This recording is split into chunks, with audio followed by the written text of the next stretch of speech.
presents Joel McRae in Tales of the Texas Rangers. On stage tonight, transcribed from Hollywood, another in the Wheaties big parade of exciting half-hour presentations.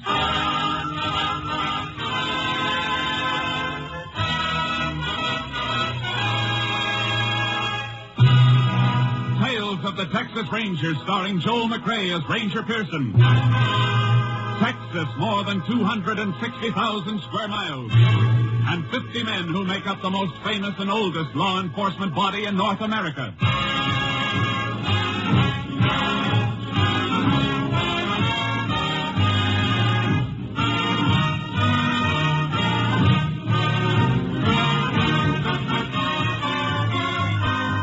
Now, from the files of the Texas Rangers come these stories based on fact. Only names, dates, and places are fictitious for obvious reasons. The events themselves are a matter of record.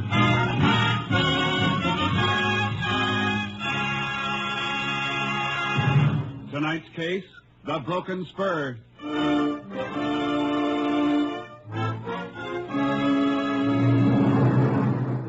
Saturday night, June 5th, 1948. The time, 10 p.m. On a small ranch 10 miles south of Cranston, Irwin County, Texas, Milton Thomas was counting a large sum of money, preparatory to locking it up for the night.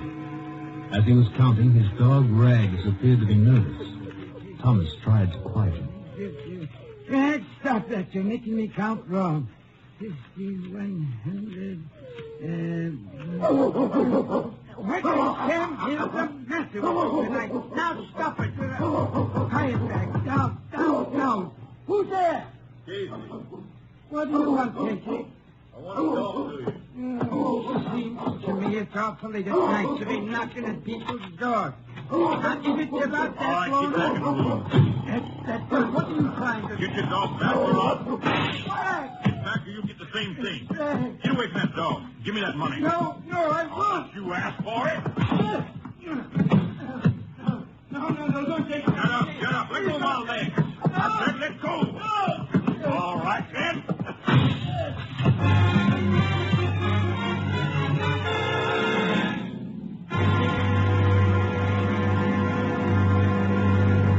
Tales of the Texas Rangers will continue in just a moment. If you've got a job to do tomorrow, partner, get your Wheaties. Sure, Breakfast of Champions is for you, just like it's for Ralph Kiner, pride of the Pittsburgh Pirates. You may not play ball for a living, but whatever your job is tomorrow, you can do it better on a better breakfast. And it's a better breakfast you're starting with Wheaties. There's a whole kernel of wheat in every Wheaties flake. Yes, whole wheat, good, sound, whole wheat. Plump and ripe and bursting with vitamins and minerals and protein for your vitality, your energy, your working power. So tumble the Wheaties out of the package, pour on the milk, put on the fruit, pick up the spoon, and smile. You're eating good to be feeling good. Breakfast of Champions for people who are going places. Are you ready? Try 'em. See how Wheaties at 7 can help at 11.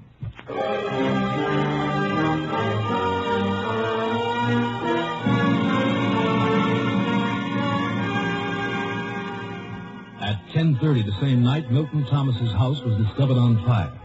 The Cranston Fire Department was called. Next morning, the local sheriff, making a routine investigation, discovered the burnt remains of a broken chair next to Thomas's body. He ordered an autopsy. The results prompted him to call the Texas Rangers. Ranger Jace Pearson was assigned to the case and arrived at the scene of the fire early that afternoon. Well, howdy, Ranger. I'm Sheriff Taxon. Howdy. My name's Jace Pearson. Come on, I'll show you the house. Or what's left of it. All right, folks, step back, please. Shouldn't have all these people walking around here, Sheriff, ruin any footprints there might be. I had my deputy here just a few minutes ago, Pearson. I sent him down to get some coffee. All right, folks, step back away from the house, all of you. Now get back to the fence, please. All burned out except for the walls, but you may find something. You said when you called you didn't think it was an accident. I've been sheriff here for 18 years, and I'll stake my reputation it wasn't. It was arson to cover murder. Based that on the autopsy? Yep. Coroner couldn't find any traces of carbon granules in the bronchial patches or lungs. and only the normal amount of carbon monoxide in the lungs. Indicating Milt Thomas wasn't breathing when the fire started. Right. This was the front door. Burned off the hinges and fell out. That's funny. What? A lock on this door. Special kind. Takes a key on both sides. When the door is shut, you have to have a key to get out of the house as well as in. Oh, that, yeah. Milt was a funny old galoot. Had them put on both doors. The windows had pick locks, too. Why? Well, folks say he kept a lot of money in the house. Maybe just a story. This lock's still working. Let's look at the back door. Oh, here's what's left of Milt's old iron safe. It's open like that when you found it? Yep. Empty, too. This lock's not forced or broken. Kind of hard to tell much about anything after the roof fell in. Yeah, it's a mess, all right. Same kind of lock here on the back door. It's working, too. Meaning whoever started the fire was locked in? Oh, look here. Whoever it was, here's where he went out. See that window glass outside on the ground? Let's climb out and look.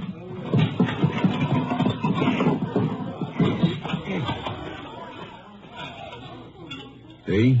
The heat didn't break it. It's not crazed. It was knocked out from inside. And you think the killer was trapped inside? Could have been, after he set fire to the place. How about footprints, Sheriff? Oh, there's thousands of them. Volunteer firemen tramping around all during the fire. Wait, here's something. Huh. Looks like a spur rowel. That's exactly what it is. Broken off a spur. Right below where the window was. Maybe busted off by a man jumping out the window with his tail feathers on fire? Maybe. I don't envy him, then, Pearson. How come? Well, as a clue, the spur rowel's probably mighty important. But what, Sheriff? I was just thinking.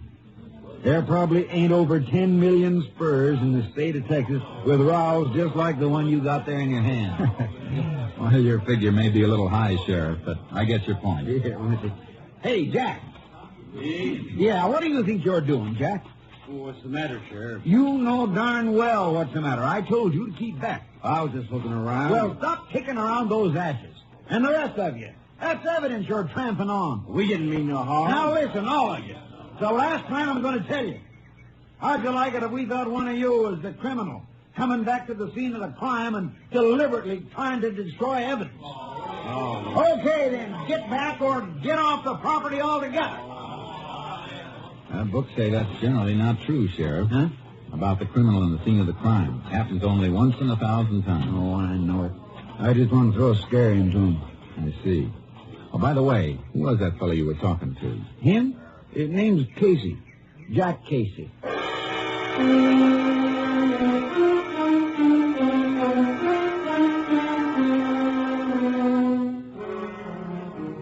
The sheriff and I went over the yard thoroughly, but any footprints the murderer might have left were trampled out by the firemen and the onlookers.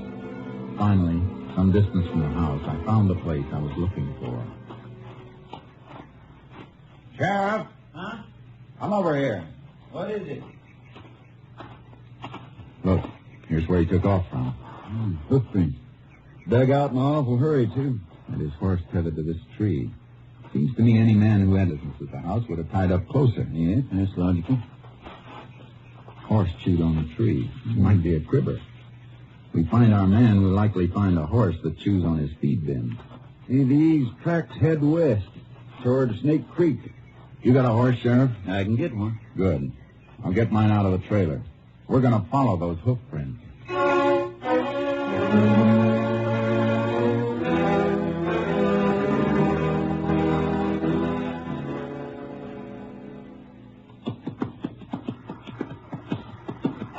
Hold it, Sheriff. Keep your horse off that bank. Why? What's the matter?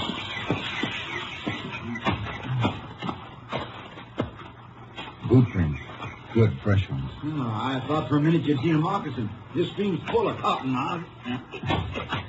I'll take my kit and make some plaster molds of these prints. He dismounted here and led his horse across. Yeah, probably afraid of slipping on those flat, mossy rocks. Small foot, about size 7 or 8, I'd say.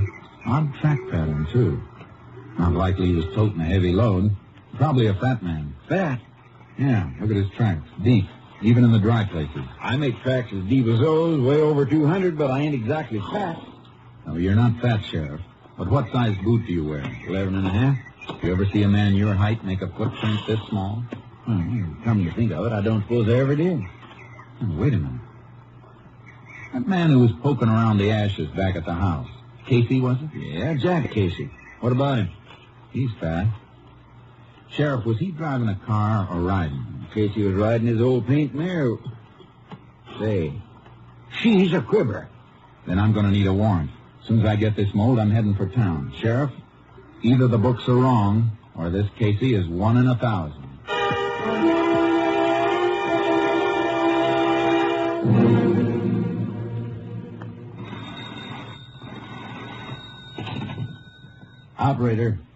Operator, this is Jack Casey again. What about that call I've been trying to get through for the last hour and a half? Yeah, Money, Texas, the Delta Sawmill Company. I know it's Sunday, but somebody's bound to be. Who's that? Oh, Jerry! What are you doing with that gun? Oh, it's you. Operator. Hello, operator. You said you'd call me back every 20 minutes. It was over half hour last time. Well, keep trying. Jack, who are you trying to call? What are you doing with your shotgun? Leave me alone, Martha. Where you been since noon? You were supposed to meet me at the Tate's for dinner. I know it, but... Who's that? Who is it? Texas Ranger. What? Jack, what have you done? Put that gun away. Get in the back room. You ain't fixing to shoot him, are you? If I have to. Jack, don't do it. Please, Jack, don't be... Hold it, Ranger. Stay where you are. Put that gun down, Casey. You're not coming in here. I got a warrant here says I can. And I am. Jack, put it down. Let go that barrel. Give me that. You all right, ma'am? Yeah, I'm all right. Shotgun's a nasty thing to carry around cocked. I'll just take this. I want to look around a little. That's your bedroom? Yeah? Come on. Paint mirror outside yours? Yes, it is. Are these your boots? Mm-hmm. How'd you break this spur? Huh? Well, I didn't know it was broken. I'll take these boots along. You want me to get it, Jack? No. Is somebody going to answer it? Yeah, sure. Hello? What? Never mind, Casper. You better come along with me, Casey. What's this all about, Ranger? Where are you taking Jack? He thinks somebody killed Milt Thomas. To be exact, he thinks I did. No. You seem to know some of the answers. Some of them. Before we go, Ranger, I'd like to ask you one question. Sure. What time did this so-called murder take place? About 10 o'clock last night. 10 o'clock? Well, that's... I'll handle this, Martha. Suppose I can prove where I was last night. We're just as anxious to prove a man innocent as guilty, Casey. Do you have any witnesses? About 300 of them. At 10 o'clock last night, I was sitting in the Cranston High School auditorium watching my niece graduate.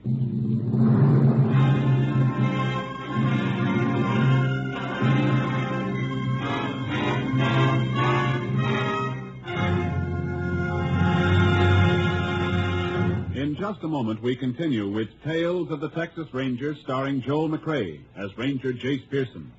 If a man rides herd on 100 head of cattle all day, first he needs his Wheaties. Yes, if a man sits behind a big desk and pushes buttons on his job, first he needs his Wheaties. Listen, Mama, you too. If you keep track of a couple of growing up kids and wash dishes and make beds on your job, first you need your Wheaties. Just whatever your job, wherever you work, Wheaties can help. Whether you run a machine or pound a typewriter or play baseball for a living, first you need your Wheaties. Because here is whole wheat with the rich, full-bodied energy of whole wheat. There's a whole kernel of wheat in every Wheaties flake. That's why Wheaties give so much. Vitamins, minerals, protein. Wheaties have them, and they're for you. Pour the Wheaties into the cereal bowl, add the milk, add the fruit, and dig right in. Do that at 7. and see how much better you're working when 11 a.m. rolls around. Yes, try 'em every morning, crisp and tempting, and see if I'm not right. See if a better breakfast with the whole wheat nourishment of Wheaties doesn't make a pleasant difference in your morning's work.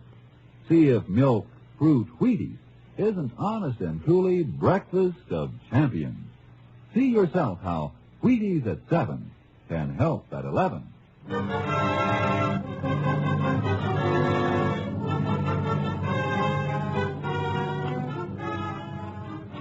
Casey stuck to the alibi that he'd been at the graduation the night before, but I already had enough evidence to take him in. While the sheriff was out asking questions around town, I tried to break down Casey's story. I tell you I was there. All right, take it easy, Casey. Let's assume for a minute you were. And how do you account for the boot prints made by your boots and found near the scene of the crime? Lots of people wear boots. Could have been anybody. I'm afraid not. You see, I made plaster casts of those prints, and the boots, the ones you admitted were yours, matched the prints to the last nail mark. Well, I've tramped around this part of the country a lot of times. They could have been old prints. These were fresh prints. Well, what about it? I don't know. All right, then. What about the rowel we found just outside Thomas' house? One broken off your spur. I don't know anything about that either. There's no point in withholding information, Casey. You know we'll find out about it sooner or later. How you doing, Pearson? Casey decided to come clean? Not yet. What about the niece, Sheriff? The neighbors say she and her family left on a vacation early this morning. You know anything about that, Casey? No. Too bad. Because I've had several interesting chats. Casey, I just talked to 4 people who were at the graduation exercises last night. 4 people who know you. And not one of them remembers seeing you there. I was at the high school last night, I tell you. Casey, the sheriff talked to 4 people who didn't see you. Well, who did? I don't know. It was dark in the auditorium. Didn't you speak to anybody? No. Thing had already started. And... wait a minute. Yeah. I talked to one of the ushers. What was his name? Wasn't a him, it was a her. One of the high school girls. She was wearing a long pink dress. Sheriff, who's the principal of the high school? Mr. Schott. Warren Schott. All right, lock Casey up. I'm going to find out who the ushers were, and especially the little girl with the long pink dress.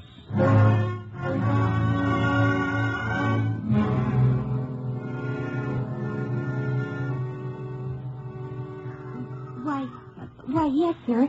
I remember Mr. Casey being there. With Mrs. Casey. Are you sure, LMA? This is very important. Oh, sure, I'm sure. They came in late and had to wait until the invitation was over. And then he asked for an aisle seat. He said he couldn't climb over people. He said, well, you know. Yeah, I know. And he didn't leave at any time during the exercises?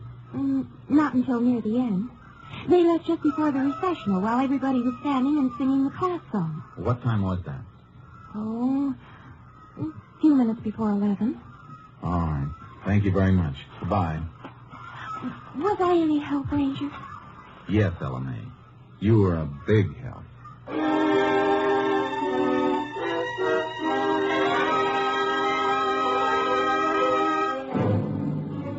I was stuck. It looked like I was going to have to release Casey. Then I remembered something. The phone call that came in while I was out at Casey's place. The one he'd been reluctant to answer. I dropped by the Cranston telephone office. This is the call you wanted, Ranger. What was it?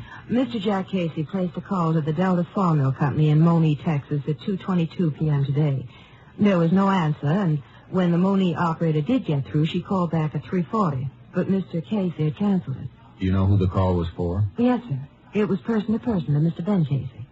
Ben Casey? Mr. Jack Casey's son. Son? Well, do you know him?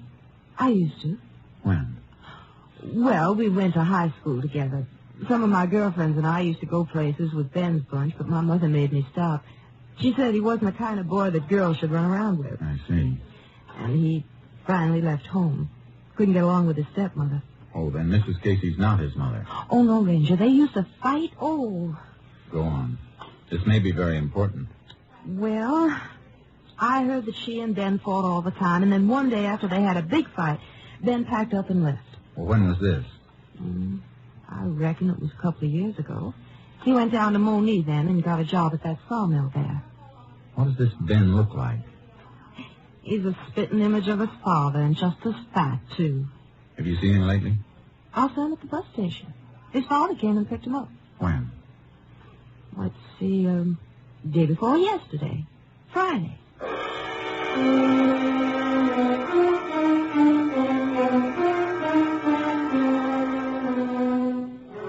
There was no doubt now why Jack Casey wasn't talking. He was protecting his own son. I put a call through to Mrs. Casey and met her at the sheriff's office. I ain't saying this because he ain't my flesh and blood, Ranger, but Ben's bad through and through. I might have knowed he was the one killed Milt Thomas. Mrs. Casey, tell me about Ben. He came in Friday, didn't he? Yeah. Come in on the bus and stayed over Saturday. He wanted to borrow money. He's always broke. Gambles. That's right, Pearson. Picked him up a couple of times for gambling. Go on, Miss Casey. Well, like I say, he wanted to borrow $50 from Jack, but Jack didn't have it. He just paid off a note to Milt Thomas, and he was kind of strapped. Oh, your husband owed Thomas money? Yes, but it was the last payment. Jack was joking about how Thomas always wanted cash money. Didn't trust checks. Did Ben hear him say this? He sure did, Sheriff. And then he sucked around all day Saturday until we was getting ready to go to the commencement that night. And just before we left, he said he was going to use Jack's horse to go for a ride. At night? Yeah, seemed strange to me, too. And then he asked could he borrow a pair of Jack's boots. He was wearing flat heel shoes. They wear the same size? Oh, have, ever since I can remember. Well, anyway, we went on to the graduation, and when we got home, the mare was in the barn, still saddled, all sweaty. Looked like she'd been run almost to death. And Jack's boots were tossed on the floor, and Ben was gone. All right, Miss Casey. That's all for now, and thanks. You're welcome. Come on, Sheriff. We're going on a little trip.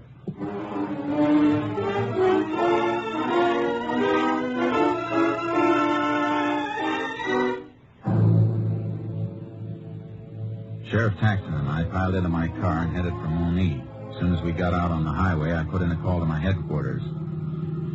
Unit 10 to KTXA. Unit 10 to KTXA. KTXA to Unit 10. Go ahead, Unit 10. Unit 10 leaving Cranston State Highway 22 en route to Monee.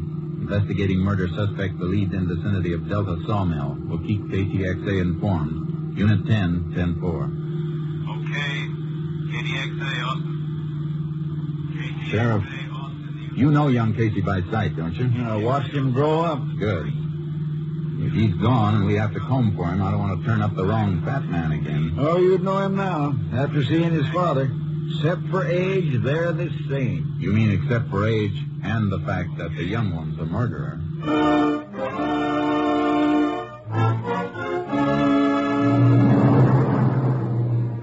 When we reached the sawmill, the moon was up. A full moon.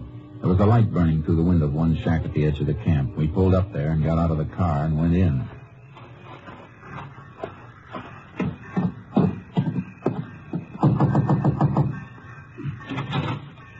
Well, howdy, Ranger. Sheriff. Hi. We're looking for a man named Casey. Ben Casey? Yeah, you're on? I don't know for sure. Sleeps in the big bunkhouse down the line. Which bunk? I'll show you at the light. Fine. Sheriff, maybe you better take a look through the mess hall. That boy like him might be fixing a late snack. If you don't find him, come up and meet me. And if you do find him, call me before you try and take him. Right. Bunkhouse is this way. No light in the place. Well, some of the boys was going into town for a moonlight dance. Don't know if Ben went with them or not. Has he been packing any money that you know of? What? Well, yeah, come to think of it, he had quite a bit. Said he hit it lucky in a dice game that... Well, he did get it in the dice game, didn't he? If he did, the other fellow never got a chance to roll him. Oh? Yeah, here we are.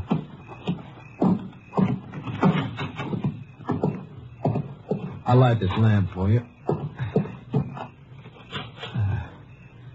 Ben sleeps in that third bunk on the right. Thanks. I'll wait for him. All right, I'll get back to my books and just entering the shipment that's being hauled out tonight. That's why you found me working. Go ahead. But if you see Casey, don't mention I'm here. The foreman went back to his shack, and I ripped Ben Casey's bunk apart. There was nothing in the bunk of the covering. I dragged the footlocker out from underneath and was bending over it. Go on, Ranger. Up with it, and don't turn around. They're up. What are you doing here? If you're Ben Casey, you know what I'm doing. This is the end of the road, boy. I'll take that lantern. And be careful with that, Ben. Remember what happened the last time you dropped a lantern? You're pretty smart, ain't you, mister? But I'm smart, too. Here's a present for you.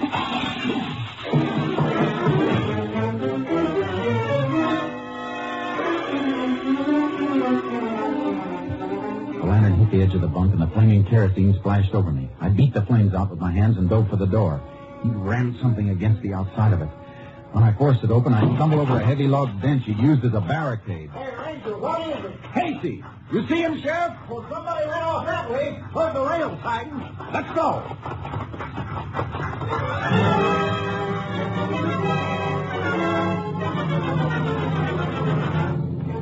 We spotted him swinging up the side of a flat car as the train hit the main line and started to roll. We grabbed onto one of the last cars and scrambled to the top and started to work our way forward. There he is. About 5 cars ahead. I can't see him. Kerosene scorched my eyes. How's he up? All right, he's shooting. Drop flat. We'll crawl up on him. He can't go any farther than the length of the train. There it goes. He's jumping. I see him. I'm going after him. Well, I'm coming with you. He's breaking from the wheel.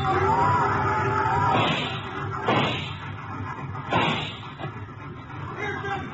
Pearson, you all right? Where are you? Get down, Sheriff. Stop!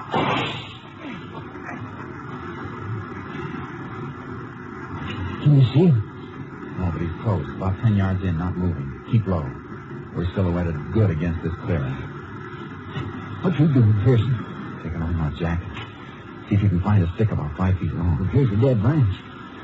This do? Fine. Give it to me. What you fixing to do? I'm going to put this branch through my coat sleeves like this. Here.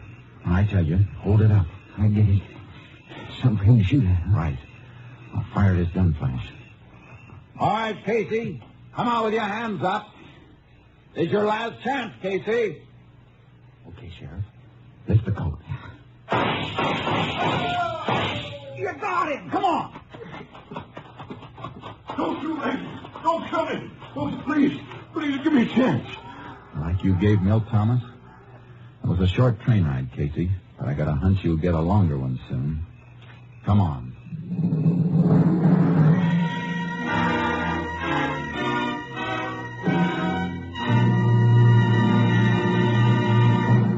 Ben Casey confessed to the murder of Milt Thomas.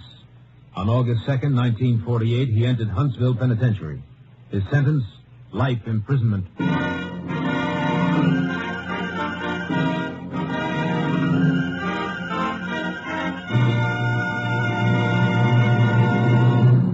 Joel McRae, that was a great show tonight. Wheaties and I are proud of you. Thank you, Frank. I like to please the customers. Well, now, so do I. Take Wheaties, for instance. Frank, are you going to say that Wheaties taste good? Well, yes, I was going to touch on that. And are you going to say that Wheaties are good for people? Yes, I was going to say just that. Anything else? Well, no, I guess that just about covers it, Joel. Except telling people to get some. That's it. How'd you know? Well, that's easy, Frank. I'm a Wheaties eater myself. You hear that, folks? You, too, can be a Wheaties eater. As early as tomorrow morning. Breakfast of champions, you know. Get some.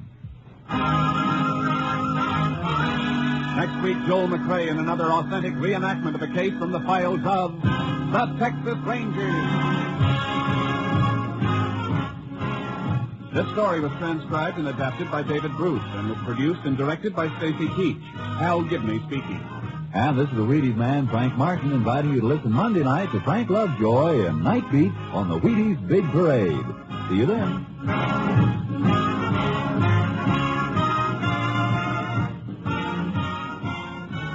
Tomorrow there's good listening with the Summer Symphony on NBC.